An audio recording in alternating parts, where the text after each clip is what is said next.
Alors notre projet essaye de défendre l'idée que on va conserver l'héritage de la place. Nous avons estimé qu'un certain nombre de points étaient importants. Il était essentiel que l'on conserve ces points et que l'on garde une ligne constante tout au long du projet. Nous avons pensé qu'une dominante végétale s'imposait et d'autre part, nous avons souhaité aussi maintenir l'idée d'un grand espace libre, libre de toute construction et respectueux de toutes les grandes perspectives qu'il y avait actuellement. On a souhaité garder un peu l'organisation actuelle, c'est-à-dire sous forme de contre-allée avec un grand carreau central, un espace majeur libre et des jeux de contre-allée qui vont régler les problèmes de topographie de la place. Actuellement, les contre-allées sont une sorte d'élément linéaire et nous en avons fait un élément beaucoup plus habité. Alors, deuxième point important, nous voulions absolument limiter le nombre d'émergences et vraiment faire en sorte que les perspectives soient parfaitement libres et ne pas avoir de construction sur la place apparente. Donc la solution qu'on a adoptée, c'était de dissimuler en fait le complexe cinématographique sous une grande terrasse jardin dans la partie haute de la place. Alors l'espace culturel, nous l'avons installé dans le seul angle de la place qui nous semblait être possible, c'est-à-dire l'angle qui est le plus proche du Collège Fontane. Nous l'avons traité sous forme d'un objet très simple, une sorte de cristal en verre. Le complexe cinématographique se développe sur toute la largeur de la place. Ça permet d'avoir une immense façade vitrée qui donne sur ce grand parvis et donc de créer une grande galerie dans laquelle on peut installer des tas de choses pour créer cette limite entre cet espace et la ville et la vue sur la place. Nous avons installé un grand miroir d'eau. L'accès au cinéma donc, se fait par une descente gradinée, ce qui permet au cinéma d'avoir un véritable parvis libre. Alors, autre avantage, évidemment, c'est qu'on a un accès direct avec le parking. Le parking s'ouvre littéralement sur ce grand parvis et de plein pied, ce qui permet évidemment des accès extrêmement faciles pour les personnes se déplaçant en fauteuil roulant. La sortie du parking vers le centre-ville a été rendue aussi très accessible et très facile par des grands puits de jour qui permettent de faire pénétrer la lumière à l'intérieur de l'ouvrage. Et par ces grands puits de jour, on peut sortir très aisément. Il y a plusieurs batteries d'ascenseurs qui permettent un accès très facile. Donc on a organisé la place sous forme de strates successives, parallèles, qui partent du bas, qui vont vers le haut et qui sont accentuées par ces lignes qui sont en travers. En fait, l'esplanade de la partie basse de la place est un espace évidemment essentiel que l'on a traité de façon unitaire, de manière à pouvoir l'adapter à tous les usages possibles et surtout de manière à prévoir la possibilité pour les cafés, les terrasses de café de se répartir largement sur l'espace, de s'étendre. De même, les petits kiosques, nous les avons reconduits à peu près au même emplacement actuellement, simplement en les retraitant différemment et en les tournant de 90 degrés, ce qui permet en fait de leur donner une vision à la fois sur l'esplanade basse, mais aussi sur la place haute. En montant vers la place, nous avons la gare routière, enfin la halte routière plus exactement. Ensuite, donc nous montons sur le grand carreau central et ce grand carreau central est marqué en son centre par une très grande esplanade qui est traitée sous forme de grand tapis, un tapis minéral, un tapis en pierre, qui est un élément majeur du projet évidemment, et sa forme en trapèze a été exprès utilisée pour ses vertus de jeu optique, et on essaye de retrouver en fait l'idée de jouer un petit peu avec les effets d'optique comme l'a fait le premier concepteur de la place. Et le reste de l'espace du carreau est occupé par un autre tapis, un tapis végétal. Dans un souci de préserver une certaine tranquillité sur la place de la Brèche et dans la continuité de ce qui existe actuellement, nous avons pensé aménager donc sur l'entier pourtour de la place un cadre végétal qui serait donc une haie assez large, d'à peu près 2 mètres de large, taillée. Les contre-allées sont donc en fait rythmées par des lignes de sophoras qui sont elles-mêmes espacées tous les 20 mètres de manière à laisser en fait une transparence du centre de la place vers les façades qui bordent la place. Sous ces sophoras, il y a donc une succession en fait de chambres végétales, de loges, on peut dire, qui donc regardent vers la place.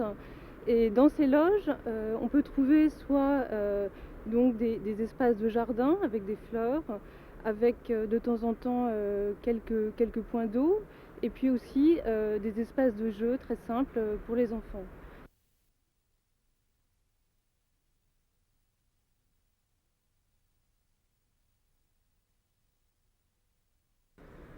Notre équipe a travaillé sur ce projet à partir de deux attentes d'Eniortec. La première, c'est un fort sentiment patrimonial pour cette place et l'idée que la place soit conservée dans ses dimensions et que toutes les actions d'aménagement qu'on fasse conservent vraiment le principe d'un grand espace urbain. La seconde donnée importante qu'on a ressentie, c'est le besoin de développer les promenades et le jardin. Le projet est un peu une mise en scène, un peu une scénographie de l'espace public où on verra que se succèdent des scènes, des ambiances, des lieux différents et tout ceci à partir d'un dessin de place qui est extrêmement savant. C'est-à-dire qu'actuellement, on a l'impression d'un grand carreau avec des pentes, etc. Quand on y regarde de plus près, il y a un travail très complexe de jeu, de terrasses, de pentes, et c'est précisément ces terrasses, ces pentes et ces perspectives qu'on va exploiter pour installer les éléments du programme et restituer des allées beaucoup plus larges, une grande esplanade, un carreau central, un élément d'animation en partie haute. Tous les éléments du programme vont s'enchaîner les uns après les autres.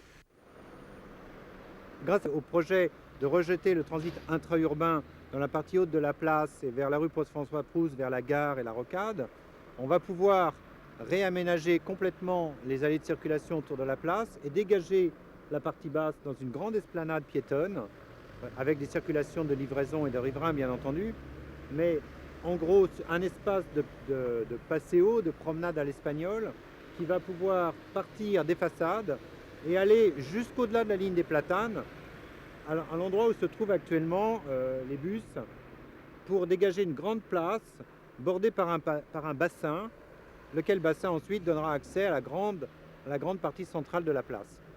Sur cette esplanade, il nous a paru essentiel de conserver toutes les fonctions d'animation urbaine de la place. Tout d'abord le pôle transport, deuxièmement bien entendu toute la partie manège, kiosque de restauration rapide, hall de presse, etc. Et on a proposé tout un principe de mobilier urbain, de kiosque, qui permet d'avoir une belle qualité de petit mobilier urbain adapté à l'espace public. Au-delà de l'esplanade, les deux promenades qui conduisent vers le haut de la place. Il s'agit bien entendu d'abord de travailler sur toute l'épaisseur à partir des trottoirs, c'est-à-dire redonner évidemment avec la réduction des emprises de circulation une largeur beaucoup plus confortable au trottoir et redonner évidemment à la promenade un traitement beaucoup plus paysager avec des plantations en pied d'arbre, une promenade stabilisée, des jeux de boules et un travail vers le centre. Une de nos propositions, c'est de descendre légèrement le niveau de la promenade de façon à ce que l'avenue de Paris soit en contact naturel avec la place de la Brèche plutôt que de buter actuellement sur une espèce de mur. Autre enjeu majeur du projet de la place de la Brèche, c'est l'installation de très gros équipements dans la place. Donc notre travail a porté sur l'intégration de tous ces éléments. Alors, on a utilisé en fait le site tel qu'il était, c'est-à-dire la différence de niveau que vous voyez ici entre la terrasse haute et la partie basse, pour créer une sorte de faille horizontale. Et on a installé tous ces éléments de programme sous cette terrasse. Ils ne sont pas troglodytes, ils ne sont pas enterrés. On utilise la différence de niveau pour créer une façade sur la partie basse de la brèche, façade plate, façade très horizontale, sur laquelle on viendra éclairer les salles d'exposition, les halls d'entrée, etc., surmontée à leur tour par des petites cages de verre, des petits bâtiments très légers. Il nous paraît très important qu'on ait quelque part en haut ici une sorte de grand parvis qui soit un peu le contrepoint, qui soit un peu le point d'équilibre avec la partie basse de la brèche et le centre commerçant.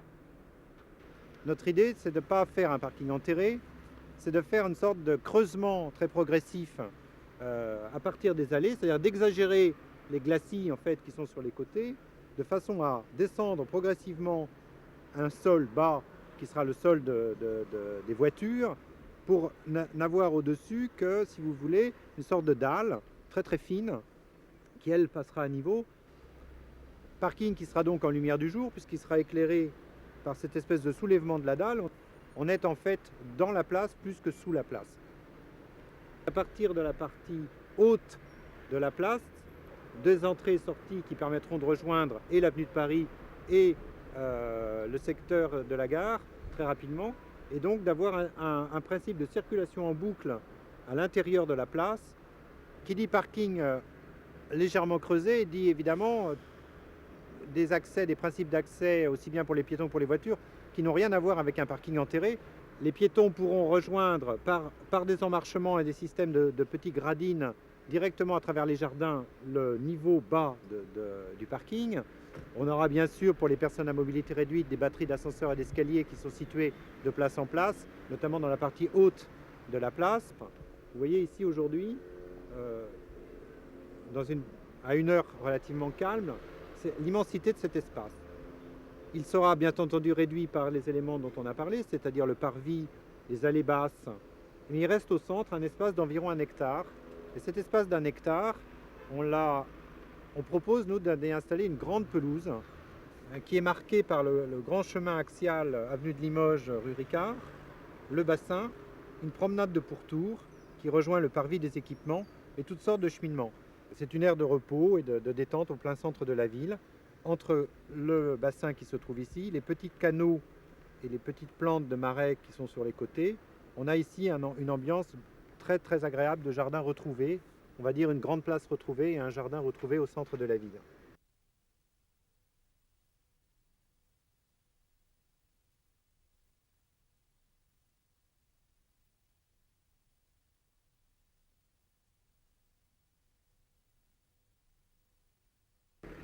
L'esprit qui m'a animé dans le travail que j'ai fait dans ma proposition sur la brèche, c'est d'essayer de faire à la fois quelque chose qui marche et quelque chose qui soit beau, c'est-à-dire qui soit vraiment un beau jardin. Le travail que j'ai essayé de faire, c'est d'intégrer toute la complexité du programme dans un tracé relativement simple qui reprend l'alignement de la rue de Limoges, qui d'ailleurs est très légèrement désaxé par rapport à la place elle-même. Sur ce dessin, on voit bien le parti général du projet avec la conservation du mail historique, des allées, et la création d'un jardin central dominé par 2 serres. Le parking sera déployé sous le jardin, de façon totalement invisible. L'avenue des Martyrs de la Résistance ainsi que l'avenue Bugeaud auront chacune une entrée et une sortie automobile de cet ouvrage de parking, et un certain nombre de petits kiosques de sortie piétons où on trouvera à la fois des ascenseurs et des escaliers, permettra au public de sortir à tout endroit de la place des 2 côtés. Voilà. Je voudrais vous parler un peu de l'organisation générale du projet en matière de circulation. L'objectif du projet, c'est évidemment de limiter le nombre de voitures sur la place de la Brèche, et en particulier sur l'avenue de la République, de lui restituer un caractère intégralement piéton. L'avenue que vous voyez ici est destinée à devenir une gigantesque esplanade ouverte sur la place, dans laquelle les terrasses vont s'étendre largement jusqu'au mail le plus loin possible. Les livraisons seront possibles, bien sûr. Les commerces pourront livrer en façade à des heures convenues, et de la même façon, les autobus continueront à desservir de l'autre côté du mail une sorte de, si vous voulez, grand auvent gare routière, mais qui sera finalement comme une sorte de auvent très discrètement intégré dans les arbres. Et là, les transports en commun déposeront leurs usagers à proximité de cette grande terrasse. Au niveau du plan de circulation en général, l'avenue du 14 juillet sera l'avenue de transit. C'est-à-dire que c'est les gens qui passeront sans s'arrêter sur la Brèche, passeront plutôt sur cette avenue-là. C'est là qu'on repoussera, si vous voulez, le transit sur la place de la Brèche. Les deux avenues de Bugeaud et des Martyrs de la Résistance sont des avenues à sens unique de faible passage. Et l'avenue de la République sera totalement piétonne. Dans l'axe de l'avenue de la République, sur la place des Martyrs de la Résistance, un grand bassin et une fontaine seront implantés qui domineront la perspective. L'idée du projet, je rappelle, c'est d'essayer de recréer un système de gradinage qui fait que les gens vont circuler complètement dans ce sens-là assez naturellement. La vocation de l'avenue de la République dans le dispositif, c'est d'essayer de faire que cette avenue des Martyrs de la Résistance redevienne la deuxième terrasse de la place de la Brèche. Et qu'il y ait une sorte de relation très naturelle entre cette deuxième terrasse et cette gigantesque place qui va s'ouvrir sur ce côté-là. On en voit aussi toutes les petites baraques qui sont les baraques pour les sandwichs, les frites, etc., etc. Il est évident que moi je pense qu'elle serait assez intelligente de les redéployer justement le long de l'avenue des Martyrs de la Résistance pour renforcer cette continuité marchande entre le haut et le bas. Cette contre-allée plantée, qui est la contre-allée qui est parallèle à l'avenue Bugeaud, sera vraiment l'allée la plus calme du projet, celle qui sera vraiment noyée dans les arbres, dans la partie la plus végétale du projet. Le caractère de cette allée et de l'avenue Bugeaud, c'est d'être véritablement l'allée de promenade de la place de la Brèche, la plus calme, la plus sereine, la moins animée, la moins passante, là où les gens qui voudront méditer ou prendre du temps pour eux-mêmes pourront le faire. Le programme du projet de la place de la Brèche est ambitieux. Il propose deux équipements extrêmement forts qui sont un grand complexe cinématographique et un pôle culturel attirant de nombreux visiteurs à Niort. Le problème que nous avons eu, c'est d'essayer de donner la juste visibilité à ce projet. Et notre réponse a été d'intégrer dans le projet deux serres, qui sont des serres qui vont être situées ici, sur ce jardin actuel. Et ces deux serres sont les deux serres d'entrée, d'une part pour celle-ci du Muséum d'histoire naturelle, et de l'autre côté, pour là-bas, la serre d'entrée des cinémas. Les arbres qui entourent cette place aujourd'hui seront intégralement conservés. Pour cela, ils seront mis en bac et replantés. Pour ceux qui sont en périphérie, ils seront intégralement conservés à leur position actuelle sans aucun travail. Ce qui est important de dire aussi, c'est que tous les éléments que l'on voit ici, qui sont les statues, vont être aussi également conservés et regroupés dans un jardin de sculpture qui fera face à la future terrasse du café. L'escalier sur lequel nous sommes aujourd'hui sera conservé, remis en place avec ses vases et son dispositif. On est dans un projet qui reprend le tracé général de la place de la Brèche, les éléments particuliers et qui les réinstalle dans une disposition légèrement modifiée.